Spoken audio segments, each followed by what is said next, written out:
Hello, beautiful people, and welcome to Harry and Jen Do Horror with Friends. Today we are speaking once again with the incomparable Kate Conroy to cap off our discussion of the Scream universe. In this episode, we cover Screams 5 and 6 from 2022 and 2023, respectively.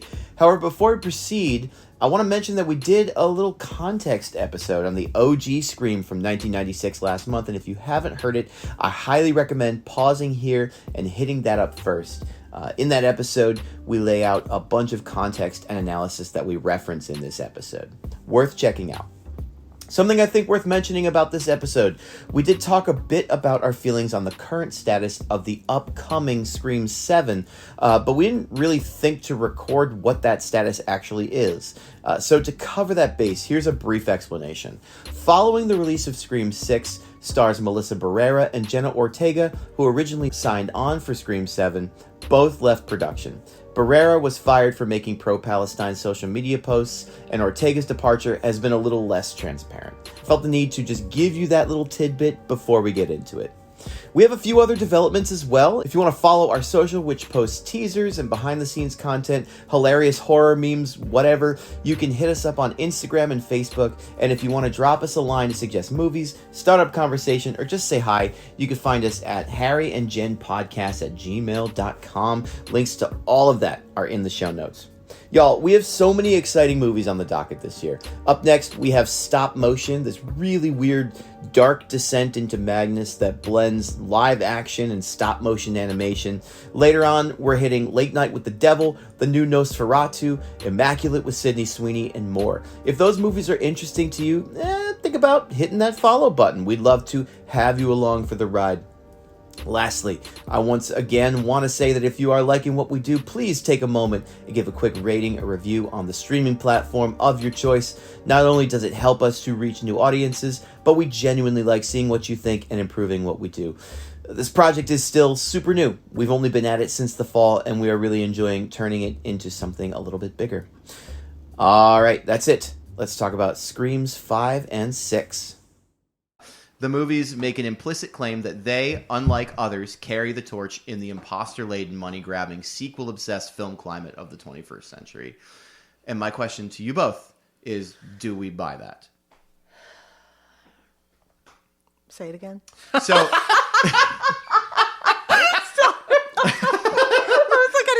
Question. That's gonna be that's the cold open right there. Like I'm gonna just the do long, the the pause, the sigh, and then Jen says something. Say it again.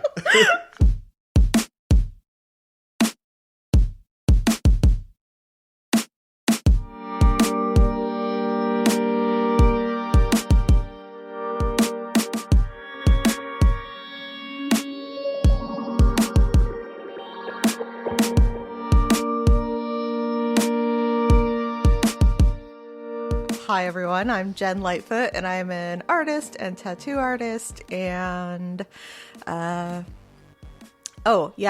am drinking lemonade and vodka tonight. So A classic. Swanky. Classic, yeah. Swanky. All right, I'll go next. I'm Harry Nichols.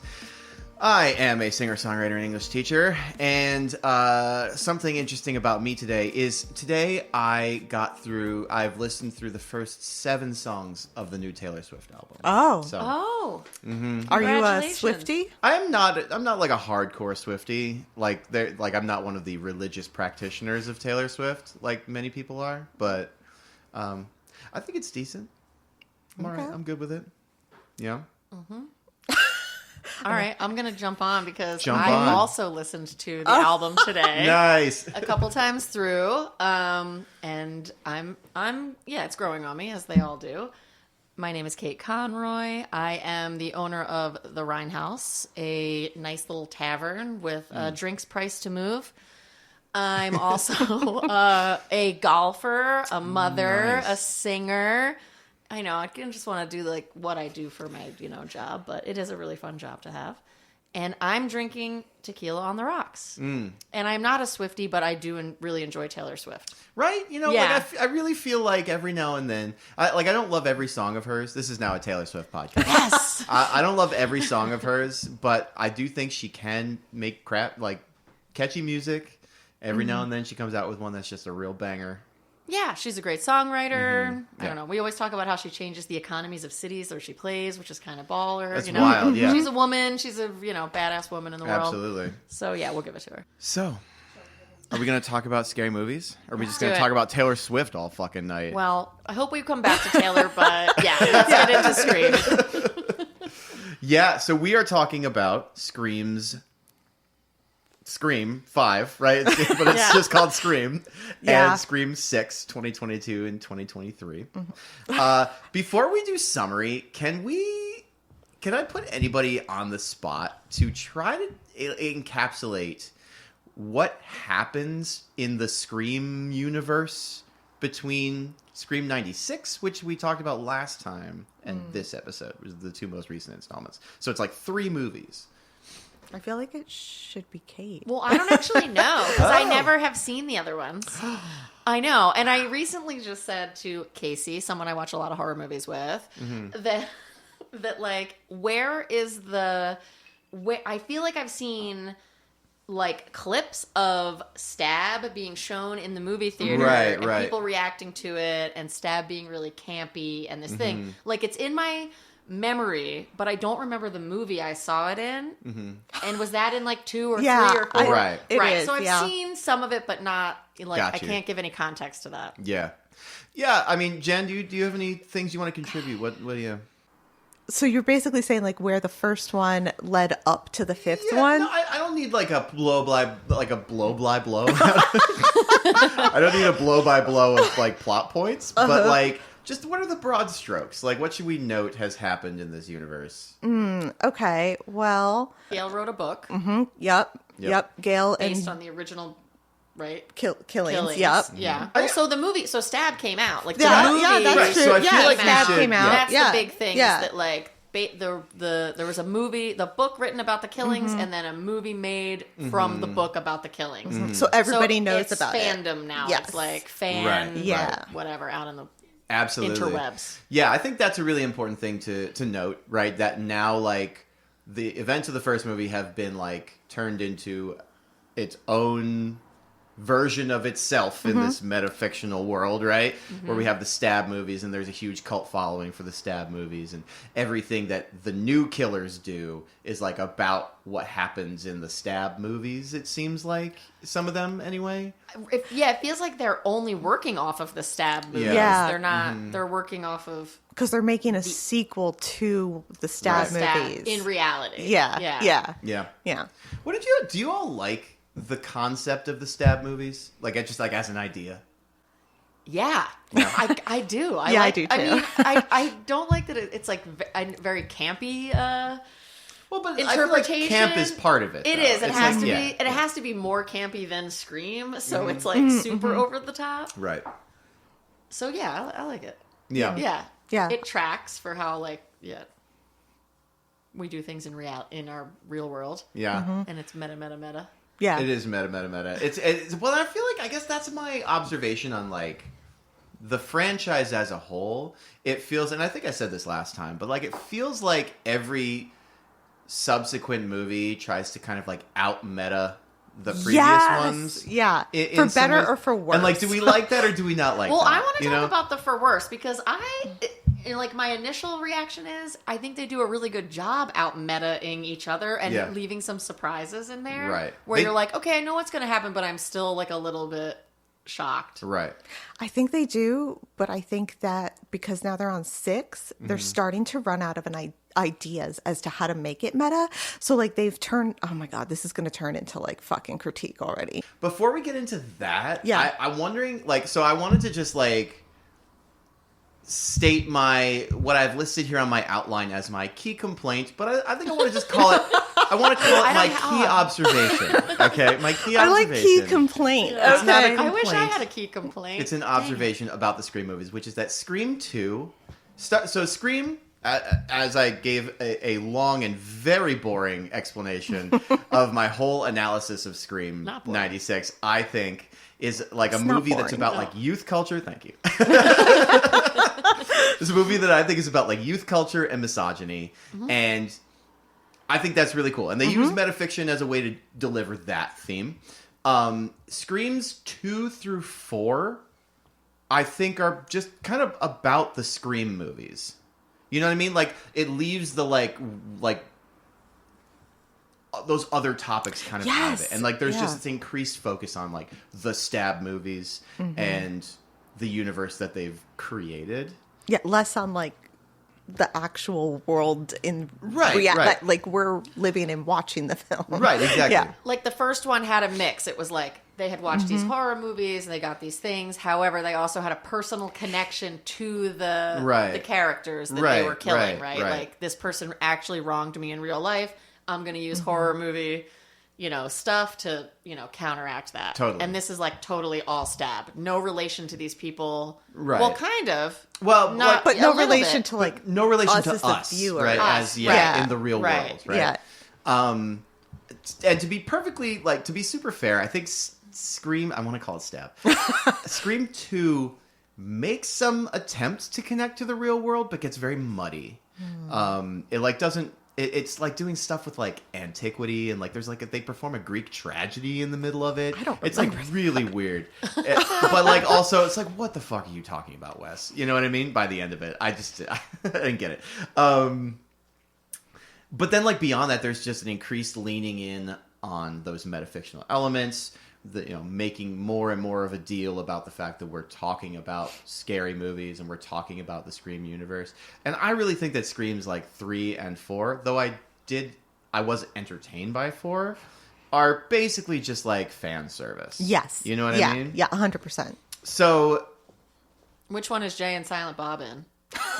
Season 3. So that's Silent Bob so is 3, yeah. I'm certain that one is good then. Definitely. 3 was fun for no other reason than the cameos. Yeah. Carrie Fisher's in that. And, like, right. yeah. All right, I got to go back and I'm sure I've seen them, but It's a mountain of nothing. shit. Yeah. Don't bother. Because it's not an indie, we can be. That's true. That's true. We can. Yes. Wes Craven's dead. He won't be offended. Yeah, and the new director is... They're not watching. I don't even know who directed these, actually. No, yeah, me neither. They don't matter. Fuck them. So, can we...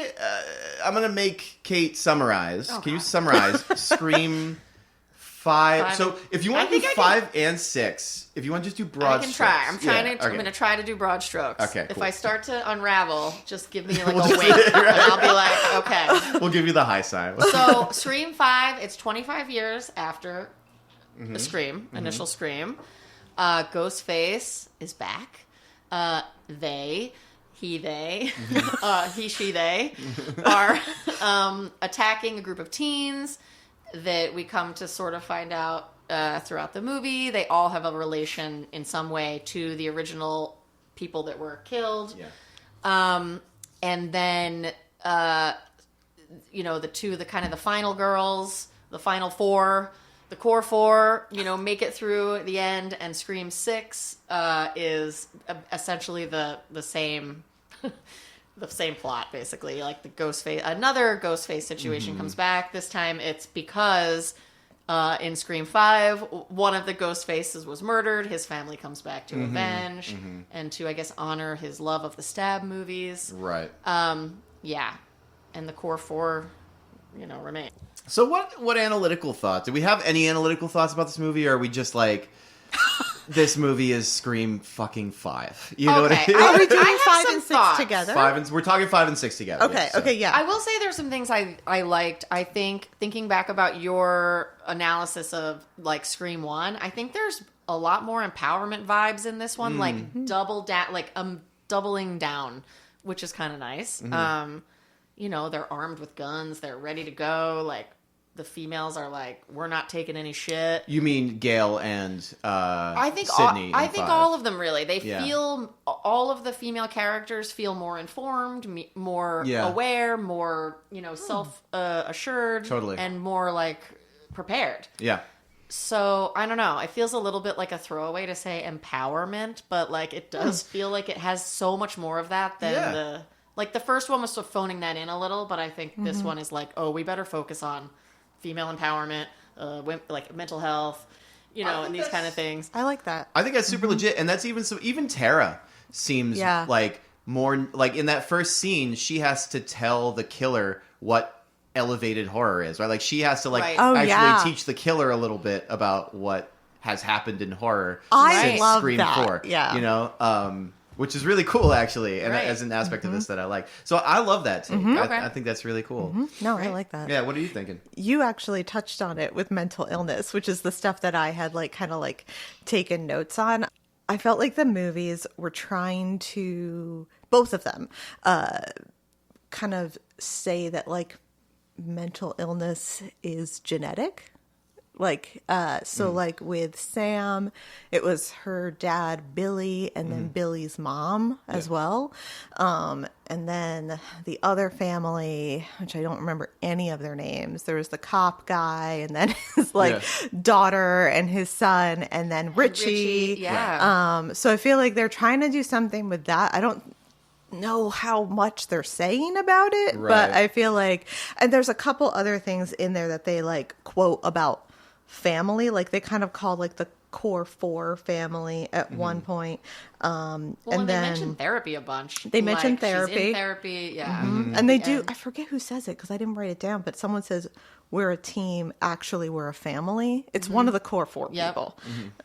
So yeah, I think they're trying to do something with that. Like Yeah. support, you need support from all these different areas in your Yeah. life, including professional maybe, or you're found, I like that. like a found family Totally. Oh, I like, yeah. vibe, you know, which Yeah. is huge. Yeah, it's got like a 21st century awareness of mental health and what it takes to be mentally healthy. I don't have the same spiel that I did for God damn Damn it, I Harry. know. Scream 1, but I have like a little something. I was focusing my thoughts on the idea of like the modern film industry and the age of like sequels and requels and how kind of like everything in the theaters these days has to be a sequel of some pre-existing intellectual property, right? And that's like, I mean, that's a lot of what they like actually talk about in the movie too, right? So just to go back to some of our contextual statements about the previous movies, the Scream movies have become about copycats of killers, right? Like we're getting Yeah. 3 and 4 degrees deep at this point, right? And so in that, I think there arises this question of authenticity. With each passing movie and set of killers, we're further removed from that core movie that resonated with people in 1996, both in the metafiction of the stab movies and just like in real life, right? Like people give less of a shit about Scream 4 than they did about Scream, right? That's just how these things work, the like ripple effect of enthusiasm. So the rise of requels, as the film has dubbed them, which I both love and hate, gives filmmakers a new chance at returning to the basics, stoking those nostalgic feelings with audiences. And for a franchise that weaves the making of movies into its actual like story material, there's like a new opportunity to expand the story, I think, right? So Totally. like, yeah. So the requels, let's talk about requels for a second. I think it's like a 2010s phenomenon is when we Yes. really started seeing them pop up, right? They're both lampooned in this movie, but they're also like reenacted and supported by this movie. Like this movie is a requel. Yeah, it is. As it itself defines them, right? Mindy explains it's a reboot and a sequel, right? It uses the power of legacy characters, moments, and locations, heavily derived from the classics to create feelings of nostalgia, and cleverly transfers the feeling to a new cast capable of carrying the franchise into a profitable future. Is that her direct No, quote? that's Oh, okay. my paraphrasing. Okay. With also maybe some slight Just curious. judgment in there. With a sneer. With a sneer, yeah. Specifically, I see this movie taking a lot of cues from Star Wars' handling of this, with The Force Awakens. And I, just so you both know, Should we have a podcast about that? it's 'Cause taking honestly, every inch of my... that would not go well. Every ounce of my willpower to not go off on a tirade about Star Wars right now, but I mean, you have a Star Wars shirt on. I am actually My wearing daughter's name is Rebel, so we should probably do We this. should probably get there. I feel We like probably- I should be removed from the podcast because I don't like Star Wars. No, that's the best kind of person to talk to about Star Wars. That's true. All right, this is now, it went from a Taylor Swift podcast to Scream to Star Wars. Mm-hmm. Where will it go next? I hope New Jersey again. Yeah. No, just there were so many choices in the plot of this movie that I was like, I feel like you saw The Force Awakens and were like, we can do that with Scream. A lot of I think it's better handled in Scream 5 and 6 than it was in the Star Wars sequels, because holy shit, what a clusterfuck that was. So anyway, a key requel concept. So what a requel is. It is generational passing of the torch, an attempt to convince viewers of the new movie's authenticity, right? That this is Star Wars. This is Jurassic Park, right? This is like the world. This is the same world. Same thing that you have rose-colored glasses about your youth. We are doing it again, right? I'll just come right out and say it feels like a sleight of hand to me. It feels dishonest as a filmmaking practice.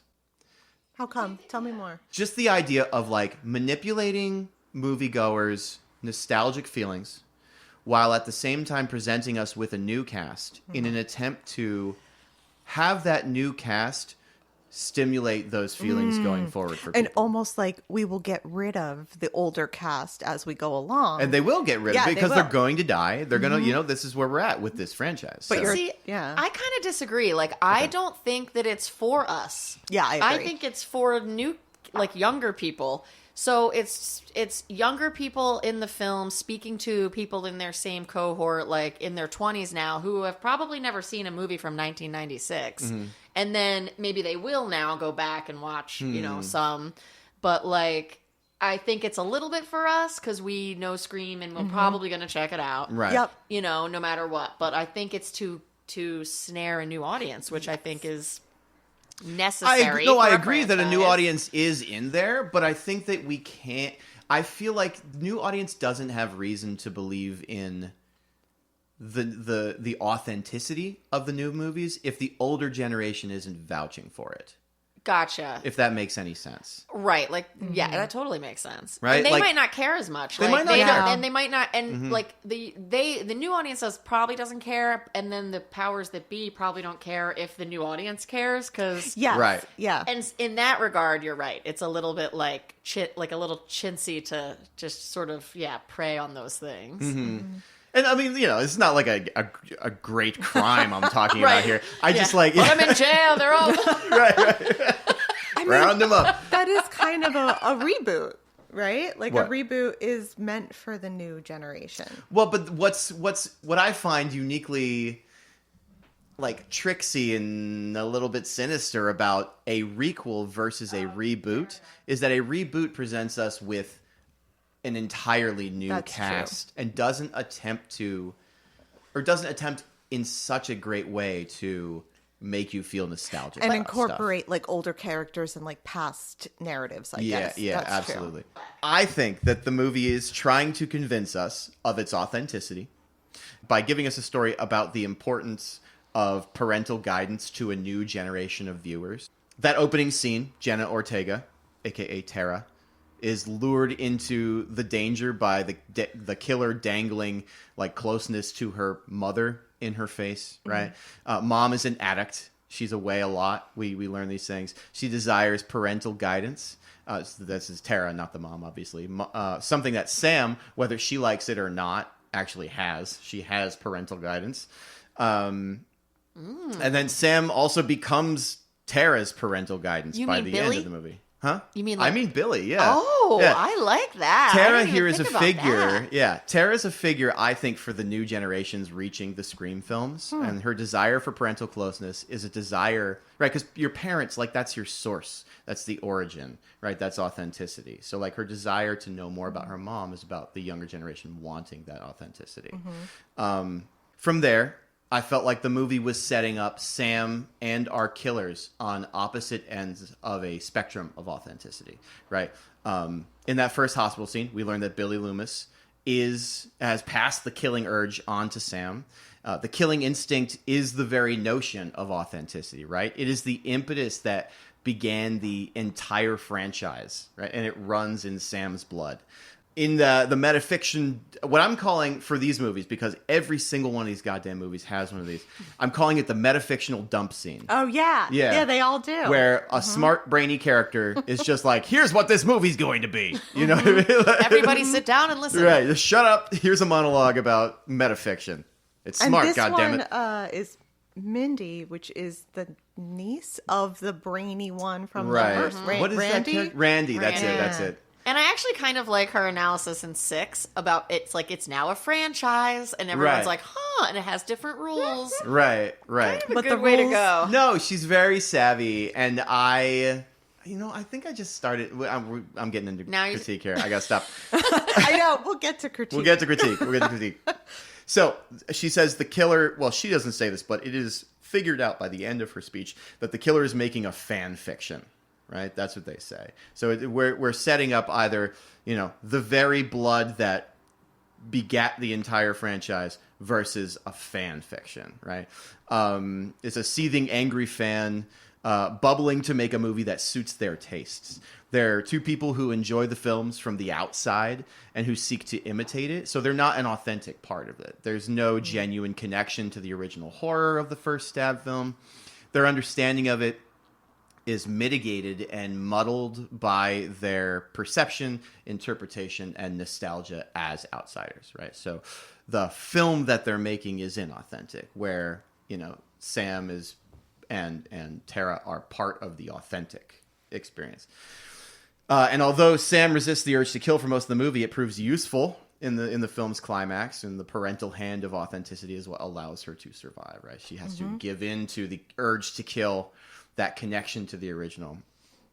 Sam also thanks Gail and Sydney for their service and advice, which is more parental guidance stemming from the OG films, and maybe like an argument for hybridization of the forces that were opposed in 96 as a way forward for the series and franchise.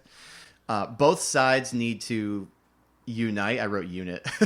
Both sides need to unite to save the franchise from the meddling hands of inauthentic filmmakers like those we see griping in the Stab 8 takedown video watched by his character's name is Richie, but in my opinion, I think he's the poor man's Pacey. Oh my god, I was thinking that the whole time. He is. He's a Quaid. He's Dennis Quaid's kid. I knew he was the son of someone famous. He is such the poor man's Pacey. He's totally the poor man's Pacey. I can totally see that now. Absolutely. Oh, yeah. I'm never going to unsee that. I loved Pacey. loved Pacey. So in the end, Sam says to Tara as they're sort of closing the ambulance doors, "You're not going anywhere without me. Don't worry. I'm going to hold your hand all the way there," which I interpret as a very like kind of rest assured young viewer. Like this, what we have here is Scream, the ones that your parents love, and we are bringing it forward into a new generation. So what do we think so far? I like that reading, because even when we were talking about the first one, there was lack of parental guidance, I guess you could say, right? With them. Well, like a lack of parental guidance is like a huge thing in all of them, I feel like. Yeah, that's true. But it has to be. Mm-hmm.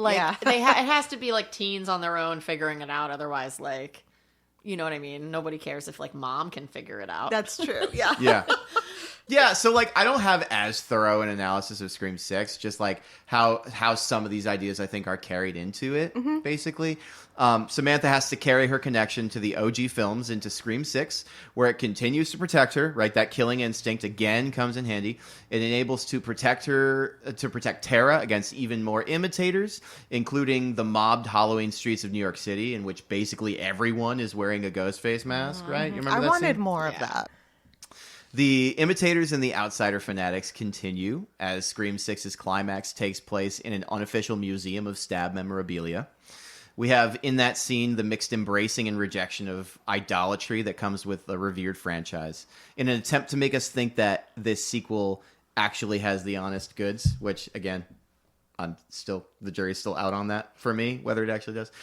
Detective Bailey and his kids, despite their obsessive collecting of Stab stuff, are unable to outkill the authentic killer who dons the original Ghostface robes to perform the final deeds. Why did she do that? I need to think about it. Because it's about authenticity. I know, but that's when I thought something was going to change.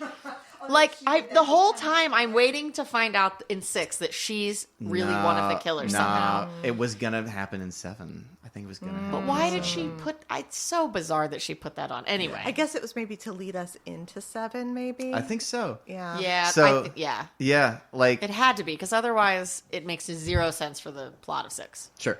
While the fakers can't cut it, the audience's nostalgia is stroked by the knowledge that Sam is now filling the mold. Billy Loomis is in a way back, as we just said. Or at least that's what they're teasing. And again, that's what breaks my heart, because we are not going to get a conclusion to whether or not she will fully become the killer, which I would love. And it would actually make me feel like it's actually kind of legit. You know what I mean? Yeah, I mean, I think I would have liked to see them have done that with her. I will just say one critique about her. I don't think she's a good actress. Oh, Melissa There were Barrera. there were many moments, like the scene on the bed where she's giving her hospital speech about Billy with the dad. I was like, I don't know if it's the writing or her acting, but there are many moments where I was like, she's not believable as sad. She's just... the way she delivers certain lines, it just feels like the best take you could get. Yeah. Yeah. That's I fair. felt like Jenna Ortega carried it better than she did. She did a good job, I thought. And she really showed the misery in like a lot of the like anguished, painful scenes. Do you feel like that's part of why you have this sort of like, this isn't believable to the idea that you're saying, or no? Okay. That didn't bother me as much. I mean, I hear what you're saying and I agree with it, but I guess my skepticism about whether it deserves the authenticity that it is claiming really stems from, am I going to give this franchise a pass on a practice that I find fundamentally a little deceitful to fans? You know what I mean? And do you give it a pass? Well, I wish I could say, but I'm not going to get the 7th film, so I don't know. I need the conclusion. Okay, just so I need them to have the balls. Here, I'll tell you what. I need them to have the balls to make Sam the killer in the end. Okay. Then I will be like, all right, you have done something here. You're never going to get it, though. I'm never going to get it, so I don't know. Yeah, I don't know. I just I was thinking that the whole time, too. Like, I couldn't decide if I really wanted that to be true, because, of course, I love a happy ending. I love it when everybody's, feels really good at the end. But, and I think, 6, to do it in 6 would have been too quick of a switch, maybe. You would have had to really play that plot line out. But, my question is, what else? Is there anything else that could have been different that would have made you feel a little better about them delivering this to you? If they had made if they had made some attempt at making this movie about more than the Scream movies, right? Like as I said, right? Screams 2 more through than the Stab movies. You mean? That's slash the Scream movies, right? Because the Stab movies are a stand-in for Scream in its own universe, right? Oh, you mean the makers of the films, not like the killers making it about more right? than the That's Stab. what I mean. Okay. Yeah, the makers of the films, if they had made some attempt to make this it. about whatever 21st century topic is relevant. Yeah. But you like know? how the first one, it's like about like teen angst and how these kids are just like right. Like the youth is like terrible. Exactly. And wants to watch terrible things and people dying and like blood and gore. And this one, you're right. As they progress, they become so insular. Like they're more about themselves than they are saying anything bigger than that. Right. Which is my main complaint about it. And like, I would like this, because I do think talking about authenticity is kind of a sneaky way around that issue. But you are still ultimately talking about the Scream movies in this movie, right? Yeah. And whether this iteration of the Scream movies is as legit as the original. Right, that's what this is about. And it's like they used, like, I don't know, the fact that it all happened like in 5 in Stu Macher's old house. That is, I kind of feel like that lends a little bit to what you're saying. Like they couldn't figure out another way to make you feel it aside from being like, how about we just make those guys related and then this person lives in the house. Right. Hey, done. And then the 6th one, they were like, what would be a twist if we had 3 killers? Right, exactly. Yeah. Right. Well, but then you just be like... Yeah. So my last statement on Screams 5 and 6, okay? While Screams 5 and 6 are chiefly concerned with the Scream franchise, this is a lot of what we've already covered, so I apologize. I do think there's an attempt to distinguish Scream from other rebooted, requelled, and proliferated intellectual properties. The movies make an implicit claim that they, unlike others, carry the torch in the imposter-laden, money-grabbing, sequel-obsessed film climate of the 21st century. And my question to you both is, do we buy that? Say it again. So...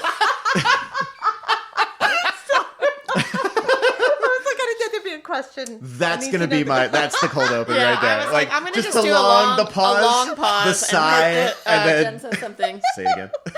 Oh my god.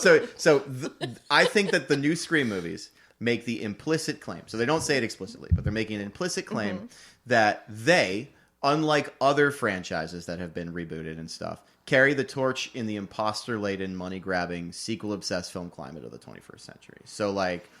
They have authenticity. All these other fakers don't have authenticity.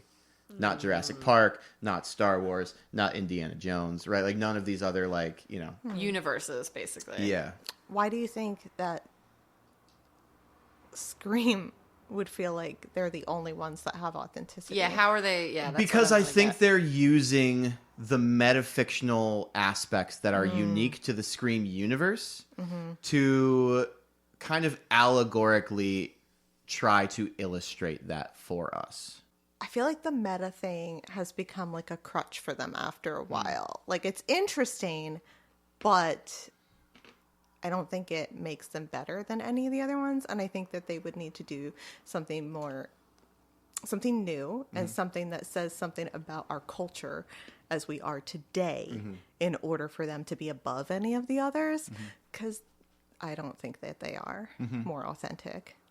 Yeah, I mean, I don't think they said anything interesting or new about today in the way that maybe the original touched on. But I don't know, maybe I just have a low expectation for what they can deliver. And so I kind of feel like they did okay. Like I keep trying to think of like, how could it have been, different? I don't know. Yeah. Like I think, you kind of, I feel like you're giving the impression that they were sort of like, ha ha ha ha, dumb viewers. Like, we're just going to kind of like, we're going to phone this in and you're going to eat it up. And you feel like duped or something. I don't know if it's necessarily phoned in, but I do feel like it is trying to dupe us, the viewer, who is nostalgic for the original. Okay. I do think that. It's not explicit, but... Well, they bring back the characters, the legacy characters, as if they are characters in the film. That's not like cameos or like... Right. I can only think of Ghostbusters, that franchise that has like, they make cameos in all the like reboots or whatever they are. But they're like legitimate characters that survive till the end, a lot of them, and then make it to the 6th. And they learn as they go, and they adjust. They're not just like the same character being like, I'm dead. But I think that's part of the reason why it's like being duped, maybe, is that it's like, look, old fans, we have your favorites back. Dewey's here. Ah, shit, we killed him. And they all have guns now and tasers. Right. Because they've learned what could go they wrong. Know, yeah.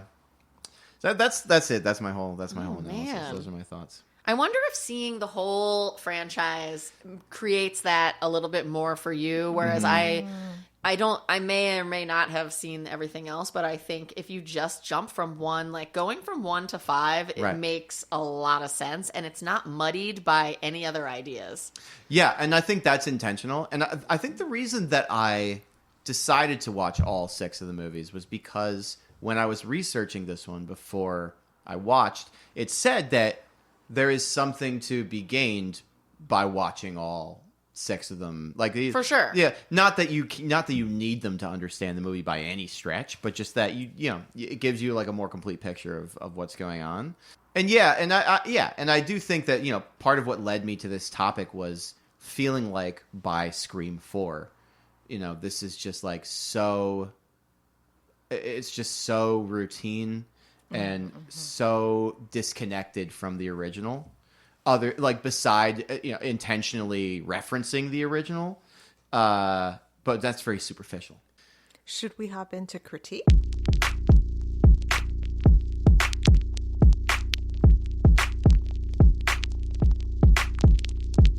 All right, who wants to go first? Should we just all say it at the same time? And what are we doing? That'll them- be very are we easy to doing process for them the combined? listener. Yeah, are we doing 5 Well, just so and we then can't be- 6? Like we're doing How do 2 you That's ratings? such a great question. Maybe can we do a composite score, and then if we feel like we need to, Like if they're separate, if 5 we've and made 6. like an average between the Yeah, two, then but- we can like separate them. I'll go first. What did we say for the first one? I forget. I know, that's what I was trying to remember too. I gave it a 9. I remember You it's the did? only You 9 guys I've had ever given in the 7.5, history of the and you were show. like, "That's safe." I think I gave it a 6. That sounds Yeah. right. Okay. Right. Since then, I've explained to Jen that my rating system has evolved a little bit. So if I feel that the movie conveys a coherent theme of any kind, I'm going to give it like what in school would be like passing out of 10, which is 6.5, 65%, you know.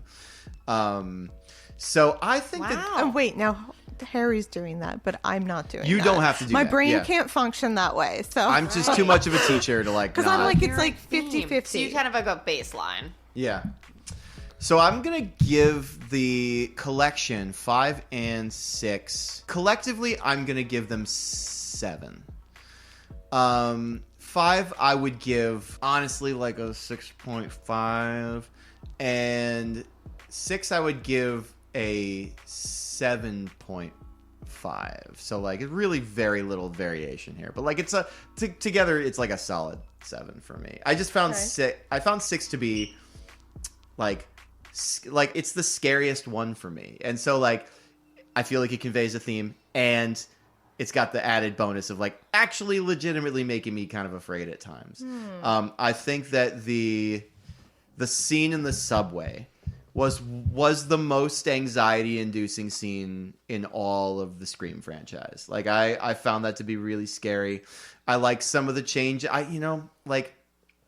am a product of the early 2000s media, you know, and post 9/11, there was a big change in a lot, like the media that was produced and that was adopted, where people suddenly wanted things that were darker, things that were faster paced, broodier, right? The early 2000s gave us the birth of the fast zombie, right? Yeah, Oh. that's true. Like and 20 like oh, yeah. and so things that are like vicious and scary, that's just like that imprinted on me, and so like I have a taste for, you know, a more infallible ghost face compared to Stu Macher, who, you know, gets cranged in the face and like laid out in the hallways, you know. It's I like that. Like, he's not just invisible, like, in your closet. He's invisible in a group of people. You're not safe anywhere. I agree. I feel like 6 was a better movie and much scarier and much more action-packed and a much more fun kind of romp. I know my ratings.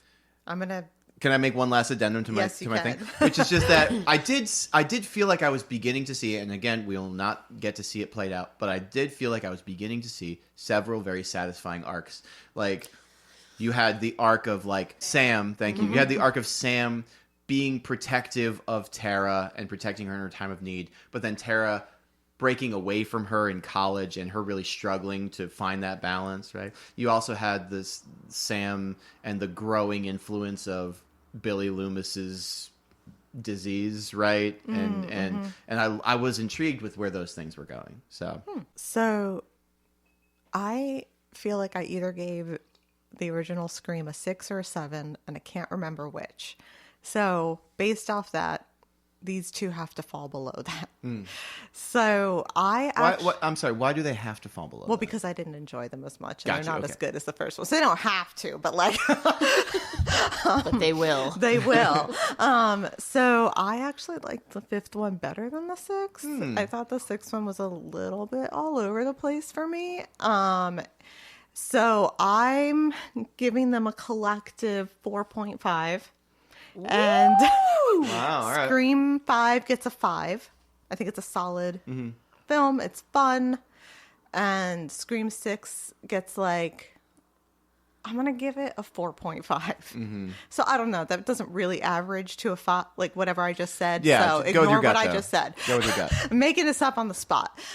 So yeah, I would say that one gets like a 4.5. It's just slightly under. There's a lot of things I like about it. I just feel like the 5th one feels like a more cohesively well thought out film. It's a little simpler at times. So I think some of the meta things work better.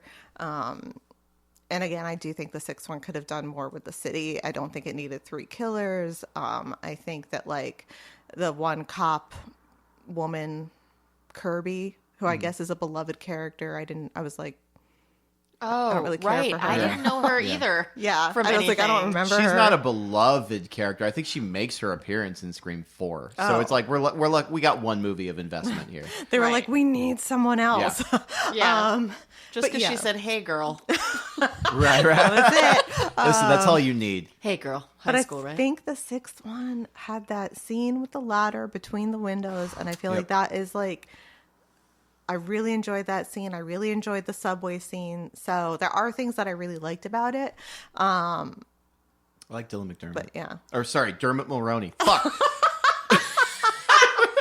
Oh my God. And I'll also say that ladder scene prior to them getting on the ladder, I think is the most authentically hurt that people are acting in like the whole franchise. Yeah. The 2 girls that have been stabbed are like, every clip of them, they actually look like they're hurting. But wait, what Yeah. about Jenna Ortega in 5 trying to escape the hospital ward? Oh, yeah. in the wheelchair. In the wheelchair, Yeah. and she has to get out of bed. That's and like she's stuff like all that dreams stab are like a wounded. nightmare is made Oh, of, where yeah, you're like, that's awful. I'm moving slow, like I'm in slow mo or Yes. whatever. Yep.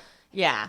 Shoot. So I'm really torn because I almost feel like I didn't give Scream 1 a high enough rating. But because I really, and maybe it's just because I just saw it the most recently, I have really enjoyed 6. Like as a movie that is just being delivered Yeah. like directly to me and piece not of having to think entertainment, too much, yeah. and it was really action packed. So I'm gonna give them I think I'm gonna give them a collective like the same, like a 7.5 to an 8. Yeah. I think Scream 6 is really a solid 7. And what did you say, 7? I said 7 for the 2 I of know, them. I don't want to copycat, but No, like, that's okay. I do think that like, You know, they're kind of mid. yeah. know. How do you feel about them, honestly? It's Kinda where they're actually at, funny. like- I feel like, quote, I'm putting air quotations in the air, mid for me is a 5.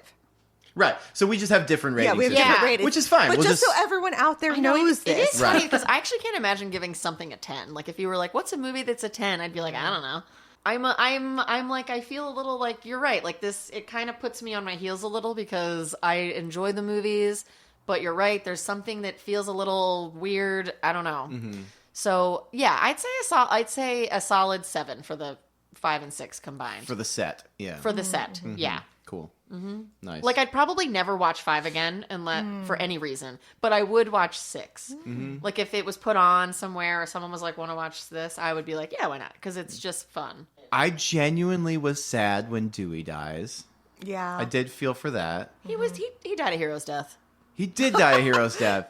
But like, you gotta understand, I just watched 4 movies of Dewey before that. So See? like, I was invested. we didn't do that. Maximum investment. I think the best way to do it is not to watch those. Right. Really, I would recommend that to people because then you can really enjoy everything. Yeah, you can be fine when people die. Right. There's no attachment to them. All right, who's the hottest in the Scream? I struggled with 5 this and one. I 6? struggled too. I 'cause really struggled. They're Really. like they're children. I've got a firm answer for Yeah, you. that Actually, too. I've got 2 firm answers for you. I could hardly think of anyone from 5. But I can't emphasize the firmness of my answer. You know? Enough. I'm I'm gonna say Nev Campbell and Dewey. I love like for an the aging set. Dewey is Me in too. your. And like he really a deserves it. like a sad, broken old Yeah. man, alcoholic Dewey. Like Oh my god, it works for me. You know, it works for me. Oh my god. this changes The everything. pepper beard works for me. Oh my god, We know Harry's kink now. Yeah. I know. The hero. I was like, yeah, not. Oh boy, not Dermot Mulroney. Dermot Mulroney. Dermot Mulroney. What's his name? All right, John, you're up. Oh, I'm up. Yeah, sure. I'm gonna go with 6 first. I believe her name is Samara Weaving, who is the hot Australian. The opening scene. Yes, in the opening scene with that yellow dress. Yeah. she is. Oh, so and she hot. dies immediately. Yeah, She's like, I've seen her in other stuff. She's super hot. Totally. So she's my pick for the for the 6th one. I know what movie I'm talking about. And then the 5th one, I was thinking about it on the drive here, actually. And I also thought of Neve Campbell. Yeah. And out of all of them, That's she okay. looks good. We can She was my second pick for the first one. Yeah.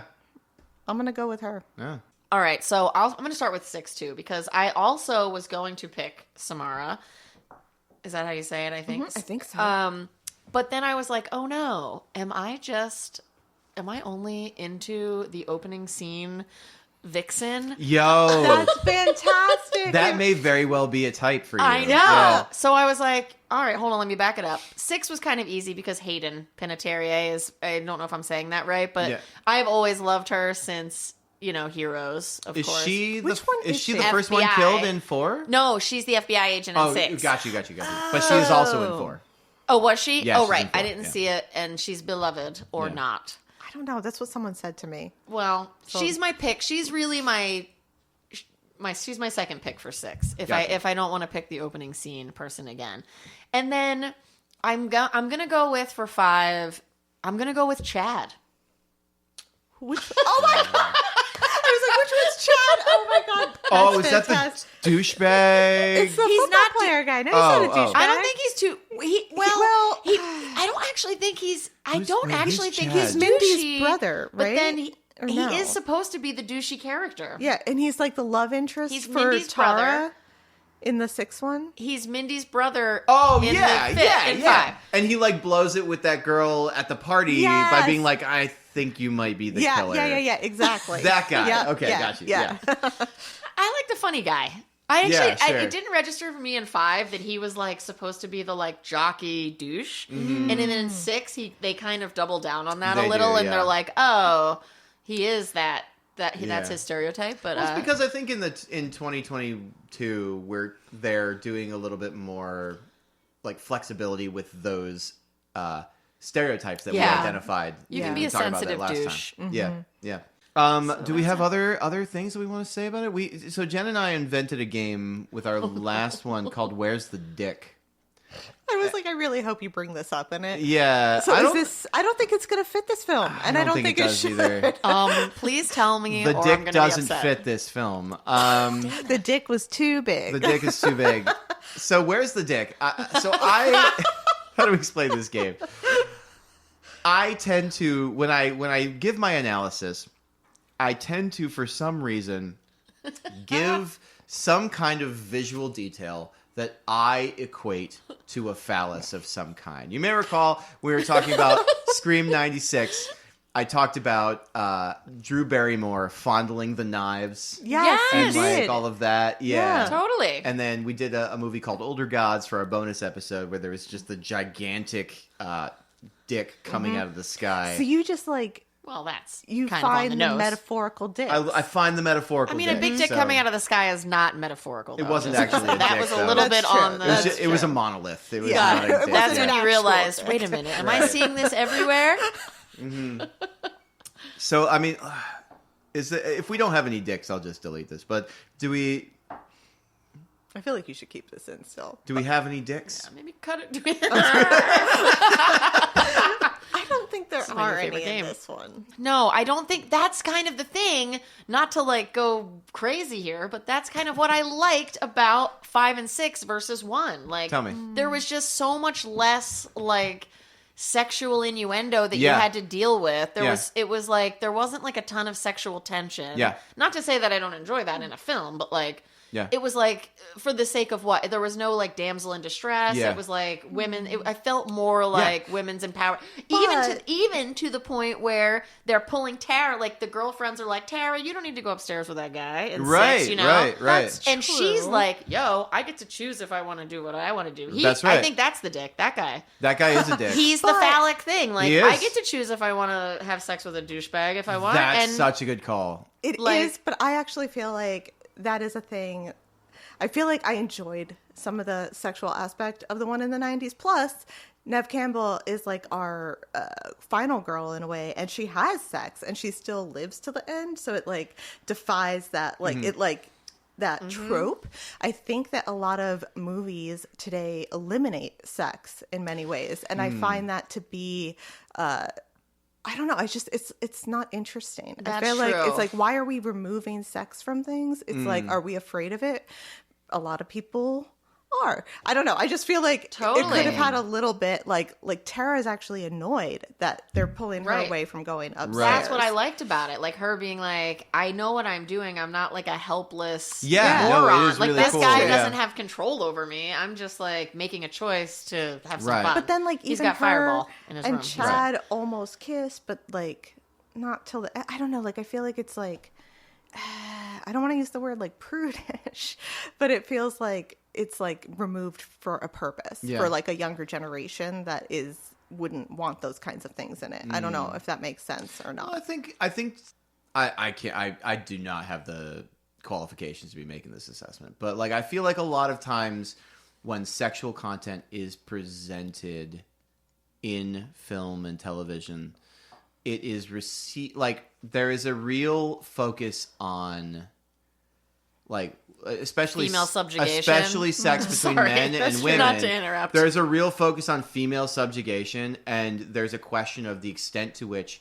this female character is just a vehicle to have sexual content in a film, or to like explain the morals of the days No. or something. Right. But I And I think you're totally right. get that. I think what you're saying is totally right. Like I think it is removed. It was removed on purpose, but maybe more so just because they didn't want to deal with like the backlash of like you kind of have to choose, how do you present this sexuality? Are we presenting it in like a female empowerment? Are we presenting it in like a, Right. you know, like Maybe. they're You have just to- you have shying to treat away. it carefully. Like, is You it a have to- bunch of men Yeah. making this film because they're shying away, probably because they don't want to get in trouble? for Right, something? right, And the right. Well, I only guess that's one- what I'm trying to get at. Well, there's here. Yeah. only one that like is interested in sex, and it's in the fifth one, and it's Mindy, the lesbian character. Oh, right. Which Well, or and- queer character, we don't know. Like I assume I don't remember if she says how she defines herself, but like,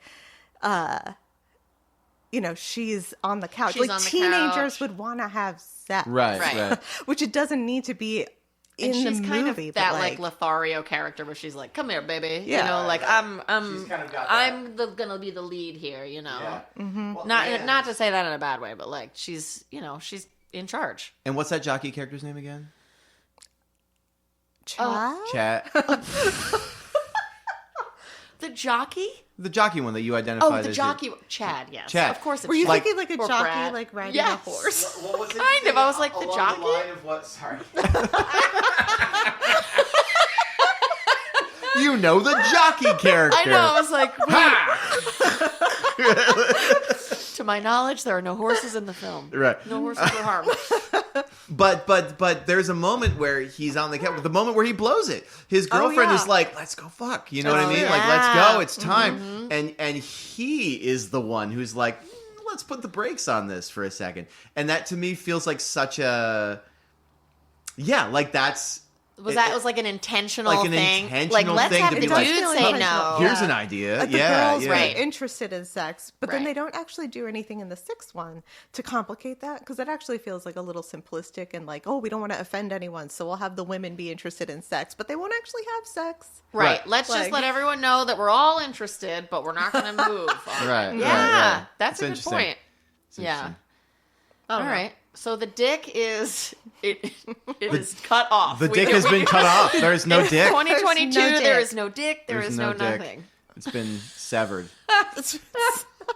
I was going to say It's a horror castrated. I podcast. like severed. Castrated. Yeah, that was the word I was looking for when I said cut off, but everything's fine. Here's how we'll end it. Are you going to watch 7 when it comes out? Are you going to? Is it going to come out? There will be a 7. It just like is not going to be about Sam and Tara and Yeah, I'll probably watch it. I will too, because I mean, I think you have to. Yeah, exactly.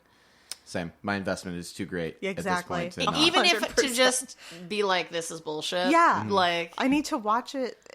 we It'll should have a probably be viewing fun. party and live Yes.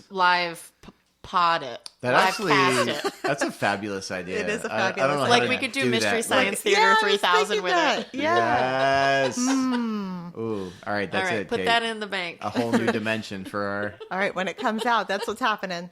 done. All It's right. gonna be a lot of me being like, "There's no way she could walk right now." That's Right. my only complaint usually. Well, anyway, all right, Kate. You were our first 2-part guest, so Yeah. thank you This was the for most fun. enduring this for us for Thank 2 you. nights and letting us invade your space. So much fun. And making This you is the watch best. 3 movies. I know. I'm like, please make me do this again. All right. You're back. Scream 7, it's happening. 100%.